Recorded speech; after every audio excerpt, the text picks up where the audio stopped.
সঙ্গে প্রতি শুক্রবার সাপ্লিমেন্টারি ভোটার তালিকা যুক্তিগ্রাহ্য তথ্য বিভ্রাটের নিষ্পত্তি তালিকা প্রকাশ। শুক্রবার প্রথম সাপ্লিমেন্টারি তালিকা প্রকাশ। সুপ্রিম নির্দেশেই বিচারাধীন বিচারে বিচার বিভাগ। সোমরাজ রয়েছে আমার সঙ্গে। সোমরাজ, প্রথম দফা ভোটের আগে 5 সপ্তাহ সময়, এখনো পর্যন্ত কতজন বিচারাধীন নাম নিষ্পত্তি?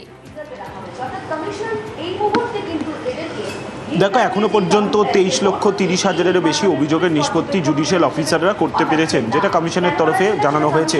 গতকাল পর্যন্ত এই সংখ্যা ছিল, ফলত আজকে সেই সংখ্যা আরও বাড়বে বলেই মনে করা হচ্ছে। যাদের অভিযোগের নিষ্পত্তি করা হয়েছে সাপ্লিমেন্টারি তালিকা আকারে তাদের নাম প্রকাশ করে দেওয়া হবে।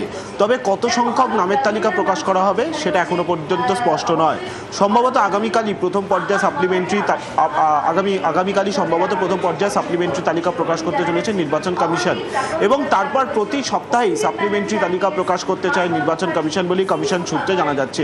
বিশেষত প্রত্যেক সপ্তাহে সাপ্লিমেন্টারি তালিকা প্রকাশ করা হবে এই কারণেই, যাতে যাদের মূলত নিষ্পত্তি অর্থাৎ যারা বাতিলের খাতায় থাকবেন তারা যাতে ট্রাইব্যুনালের মাধ্যমে আবেদন করতে পারেন, সেই কারণেই প্রতি সপ্তাহে এই সাপ্লিমেন্টারি তালিকা প্রকাশের প্রস্তুতি নিচ্ছে নির্বাচন কমিশন বলে কমিশন সূত্রে খবর। আজ সম্ভবত কমিশনের তরফে গোটা বিষয়টি আরও স্পষ্ট করে জানিয়ে দেওয়া হবে যে সাপ্লিমেন্টারি তালিকা প্রকাশের ব্যাপারে আর কি কি সিদ্ধান্ত নিচ্ছে নির্বাচন কমিশন। তবে আগামীকালই প্রথম দফায় সাপ্লিমেন্টারি তালিকা প্রকাশ করার সম্ভাবনা প্রবল নির্বাচন কমিশনের, এবং তারপর প্রত্যেক সপ্তাহেই সাপ্লিমেন্টারি তালিকা প্রকাশ করবে নির্বাচন কমিশন। বেশ।